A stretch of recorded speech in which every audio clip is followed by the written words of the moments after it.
Hi guys, நாங்க Uthiran and hello viewers. தேவர் பிராணம் பிரான்வரி பத்தையும் மேவு பிரான்வரி நீருள்ள கேளையும் தாவு பிரான்றென்மை தானறிவார் இல்லை பாவு பிரானருட் பாடலும் ஆமே. இது இன்னைக்கு நான் பாடுற திருமந்திர பாடல். இதோடைய பொருள் என்ன அப்படின்னா, இறைவன் அதாவது சிவன் அப்படிங்கிற ஒருத்தர் தேவர் பிராணன், அதாவது தேவர்களின் உயிர். பிராணம் அப்படின்னா உயிர்னு அர்த்தம். ஸோ தேவர் பிராணன் அப்படின்னா தேவர்களுடைய உயிரா இருக்கக்கூடியவர் சிவன் தான் இல்லையா. தேவர் பிராணன் பிரான்ரிசை பத்தையும் மேவு, அதாவது தேவர்களுடைய உயிரா இருக்கக்கூடிய சிவன் 10 திசைகள்லையும், இந்த உயிரினங்கள் வாழக்கூடிய இந்த உலகத்துல 10 திசைகள்லையும் பரவி இருக்கிறாரு.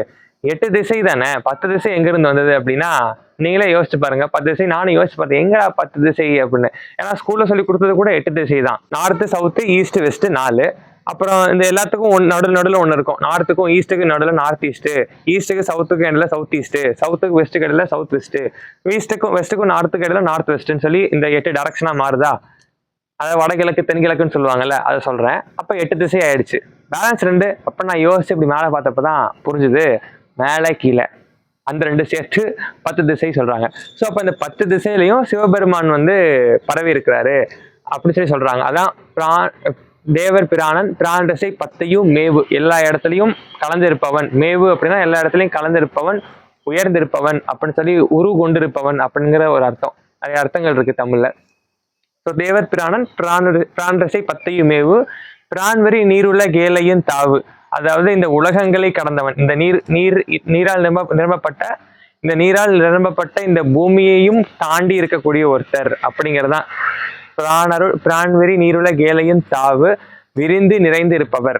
பிரான்வெறி நீருள்ள கேளையும் தாவு பிரான்றன்மை தானறிவாரில்லை. அப்படிப்பட்ட இறைவனை அறியக்கூடியவங்க யாரும் கிடையாது. எல்லாரும் ஒரு மாயைக்குள்ள மாட்டிக்கிட்டு ஒரு பொருள், அந்த பொருளை அடையணுங்கிற ஒரு ஆசையிலேயே சுத்திக்கிட்டு இருக்காங்க அப்படிங்கிற ஒரு பொருள் இது.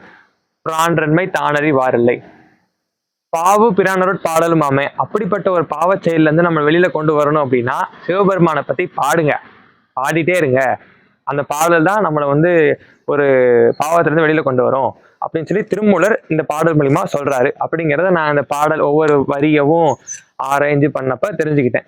இதை நான் எப்படி நியூரோ சயின்டிஸ்டிக்கலா பாக்குறேன் அப்படின்னா, ப்ரீவியஸ் பாடல் நான் சொன்னேன் இல்லையா, ஒரு பாடலை பாடுறது மூலியமா எப்படி நம்ம சிவன், அதாவது அந்த அமைதியை அடைய முடியும் அப்படிங்கிறத நம்ம நியூரோ சயின்ஸ் மூலியமா நான் சொல்லியிருந்தேன். அதே தான் ஒரு சில விஷயங்கள் இதோட எக்ஸ்ட்ராவா சொல்றேன். So without wasting the further time, let's get started.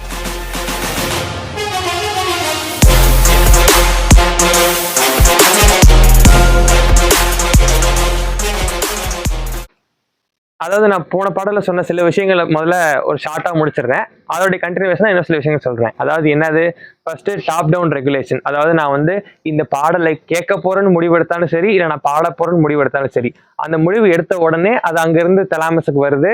வெளியில இருந்து வரக்கூடிய எல்லா சவுண்டு, எல்லா டிஸ்ட்ராக்ஷனையும் கட் பண்ணிட்டு இந்த ஒரு இதை மட்டும் ஸ்பெசிஃபிக்காக கவனம் செலுத்துங்கிற ஒரு ஆர்டரை கொண்டுட்டு வருது.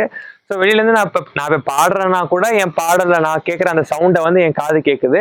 இல்லை வேற யாராவது பாடினா கூட அதையும் அதுதான் என் காது கேட்டுட்டு இருந்தாலும் கேளு அப்படின்னு சொன்னாலும் அதையும் ஷார்ப்பாக கேட்குது. ஓகேவா, நானே இப்போ திருமந்திரம் பாடுறேன் அப்படின்னா என் வாய்ஸை நான் கேட்டுட்டு அது மைண்டில் ஓடிட்டு இருக்கதும் ஒரு எனர்ஜி, ஒரு பவர் தான். இல்லை வேற யாராவது பாடுறதை நான் கேட்குறேன் அப்படின்னு ஃபிக்ஸ் பண்ணாலும் ஓகே, எதனாலும் ஓகே. ஸோ அந்த ஒரு ஆர்டர் வந்துருச்சா, அந்த ஒரு சவுண்டை நீ கேளு, இல்லை அதை நீ பார்த்து அது பாரு அப்படின்னு நான் ஃபிக்ஸ் பண்ணி கொடுக்குறேன்னா அந்த ஒரு ஆர்டர் வந்துருச்சா, வெளிலேருந்து வரக்கூடிய அந்த சவுண்டை எடுத்துக்குது. எல்லா சவுண்டும் வருது, அதை ஸ்பெசிஃபிக்கலா இந்த திருமந்திர பாடலை மட்டும் இந்த ஒரு சவுண்டை மட்டும் அதை எடுத்துக்குது. அங்கங்க அது ஃபர்ஸ்ட் எக்ஸ்ட்ராக்ட் பண்ணுது பிரைமரி சென்சரி கார்டெக்ஸ்ல, அப்புறம் செகண்டரி சென்சரி கார்டெக்ஸ்லயும் முழுசா அந்த பாடல் பிரெயினுக்கு போகுது. அது மெமரியா மாத்துறதுக்கு ஆல்பா தீட்டா வேவ் கப்ளிங் நடக்குது. அப்புறம் அது காமா பெஸ்டோட சேர்ந்து ஒரு லைட் மாதிரி வரும்.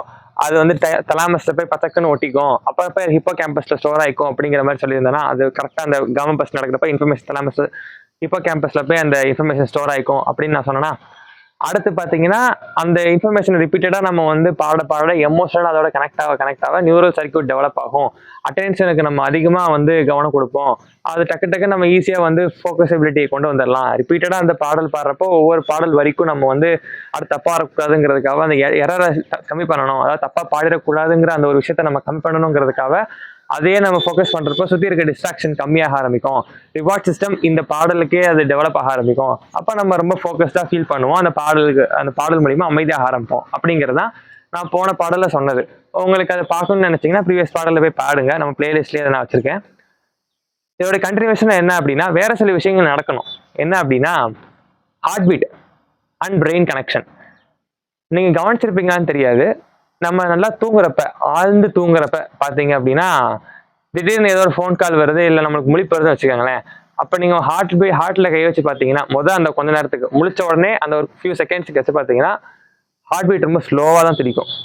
அப்புறம் போக போக போக நார்மலாக இப்போ நம்மளுக்கு துடிச்சிட்டு இருக்க மாதிரி துடிக்க ஆரம்பிக்கும். ஆனால் அந்த ஸ்லோ பீட் வந்து நம்ம தூங்குறப்ப ரொம்ப ஸ்லோவாக தான் துடிக்குது.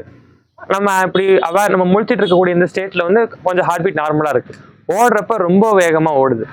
ஆனா நம்ம அமைதியா இருக்கிறப்போ, அதாவது நான் இந்த ஆழ்ந்த தூக்கத்துல இருந்து புரிஞ்சுக்கிட்டது என்னன்னா, எப்ப நம்ம மனித உடல் வந்து அமைதியா ஃபோக்கஸ்டா மெடிடேஷன்லயும் சரி, இல்ல ஆழ்ந்த தூக்கத்துல இருக்கப்போ சரி, ஹார்ட் பீட் வந்து ஸ்லோ டவுன் ஆகணும்.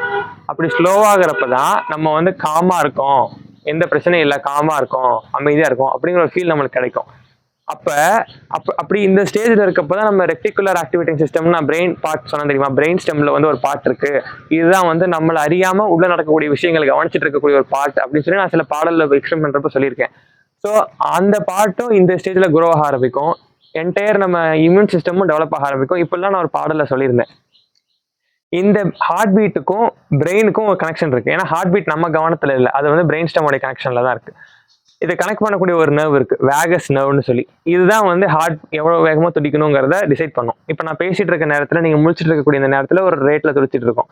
அந்த ரேஞ்சில் துடிக்கக்கூடாது. நம்ம ரொம்ப அமைதியாகணும் அப்படின்னா இன்னும் கம்மியா, ஆழ்ந்த தூக்கத்துல எப்படி அது மெதுவா துடிக்குதோ அந்த ரேஞ்சுக்கு அது போகணும் இல்லையா.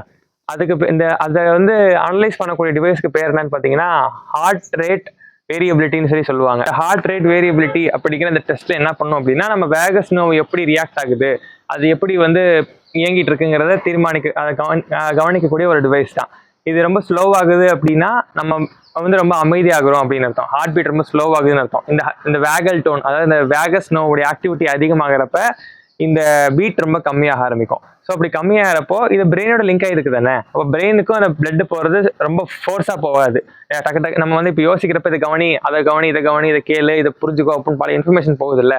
இதெல்லாம் வந்து பிளட்டு நம்மளுக்கு அந்த அளவுக்கு பிளட் அப்போ பிரெயினுக்கு தேவைப்படும். ஏன்னா அது குளுக்கோஸ் வேணும்ல. அப்போ வந்து நார்மலாக நான் இப்போ வந்து வேகஸ் நர்வோட ஆக்டிவிட்டி கம்மியாகுது அப்படின்னா பிரெயினுக்கு ஒர்க்கு கம்மியாகுதுன்னு அர்த்தம். அப்போ அது கொஞ்சம் கொஞ்சமாக அமைதியாக ஆரம்பிக்கும், அதுக்கு ரெஸ்ட் கிடைக்கும். நம்ம எப்படி ஒரு ஆழ்ந்த தூக்கத்தில் நம்ம கண்ட்ரோல் இல்லாம இருக்கோம் இல்லையா, இது என் கை, இது காலு, என் காலை நான் இப்படி திருப்புறேன் அப்படி திருப்புறேன்னு எந்த ஃபீலிங்கும் இல்லாம இருக்கணும் இல்லையா, அந்த மாதிரியான ஒரு ஸ்டேட். ஆனா அது எனக்கு தெரிஞ்சே நடக்குது, தூக்கத்துல தெரியாம நடக்குது. ஆனா நான் அதை தெரிஞ்சு என் கண்ட்ரோல்ல எடுத்து வச்சுக்கிட்டு நான் கவனிக்கிறேன். அப்படிங்கிற ஒரு ஸ்டேட்டுக்கு நம்ம மெடிடேஷன் மூலியமா போக முடியும். இல்லாட்டி இந்த ஒரு பாடலை நீங்க பாடிட்டே இருக்கக்கூடிய ஒரு டைம்ல எக்ஸ்டர்னலா அந்த ஒரு லிங்க் நீங்க சிங்க் ஆகி போறோம் இல்லையா, நான் லாஸ்ட் சாங்ல சொன்ன மாதிரி அந்த ஒரு தீட்டா ஆல்ஃபா சிங்க் நடந்து ஃபேஸ் லாக்கிங் பண்ணி இந்த காமா பஸ்ட் நடக்குது அப்படின்னா நம்ம வந்து அந்த ஒரு ஸ்டேட் வேகஸ் நர்வ் ஆக்டிவிட்டி கம்மியாகி அந்த ஒரு மறந்துடுவோம். அதாவது ஆழ்ந்த தூக்கத்துல இது என் உடம்புங்கிறதே நான் மறந்துடுவோம்ல. அந்த மாதிரி மெடிடேஷன்ல இந்த பாடல் நீங்க ரிப்பீட்டடா மைண்ட்ல ஓட்டிக்கிட்டே இருந்தீங்க அப்படின்னா நீங்க அந்த வேகஸ் நர்வ் ஆக்டிவிட்டி கம்மியாகி நம்மளால அந்த ஒரு பாடியை தாண்டி ஒரு ஃபீல், அதாவது எக்ஸ்டர்னலா இந்த யூனிவர்ஸோட கனெக்ட் ஆன மாதிரி ஒரு ஃபீல் எடுத்துக்காங்களேன். அப்படி நம்ம இந்த பாடியை தாண்டி ரொம்ப அமைதியா ஃபீல் பண்ணுவோம். அந்த ஒரு ஸ்டேட்டை தான் சிவன் நான் சொல்றேன். அந்த ஒரு அமைதியான நிலை தான். ஏன்னா அந்த நிலையில தான் நம்ம மூளைக்கு புத்துயிர் கிடைக்குது, நம்ம இம்யூன் சிஸ்டம் ரீஜெனரேட் ஆகுது. இம்யூன் சிஸ்டம் ரீஜெனரேட் ஆகுது அப்படின்னாலே நம்ம செல்லையும் அதே மாதிரி செல்லும் புதுப்பிக்க ஆரம்பிக்கும். ஒவ்வொரு செல்லுக்குள்ளேயும் இருக்கிற அந்த டீலோமெரேஸ் அப்படின்னு ஒரு வால் மாதிரி இருக்கும். குரோமோசோம்ஸ் கேள்விப்பட்டிருக்கலான்னு தெரியல. அந்த குரோமோசோம்ஸ்க்கு ஒரு வால் மாதிரி இருக்கும். அது சுருங்க தான் நம்மளுக்கு வயசாகிக்கிட்டே போகும். முழுசா சுருங்கினதுக்கு அப்புறமா நமக்கு இயற்கையா நடக்கிற ஒரு டெத்து தான். இதுதான் வந்து நார்மலா இருக்கிறது. ஆனா அது புதுப்பிக்கிறப்ப அந்த லென்த் கூட்டிட்டு போக ஆரம்பிக்கும். அப்ப நம்மளுக்கு இன்னும் காலங்கள் அதிகமாகும். அந்த இளமைத்துவம் இன்னும் ரொம்ப நாளைக்கு இருக்கும். அந்த ஒரு ஸ்டேட்டை நம்ம ரீச் பண்ண முடியும் அப்படிங்கிறத நான் இந்த பாடல் மூலமா புரிஞ்சுக்கிட்டேன். நீங்க என்ன நினைக்கிறீங்கிறத கமெண்ட்ல லீவ் பண்ணுங்க. நான் அடுத்த பாடல ஆராய்ச்சி பண்ணி ஷேர் பண்றேன். So see you next time. Tata by.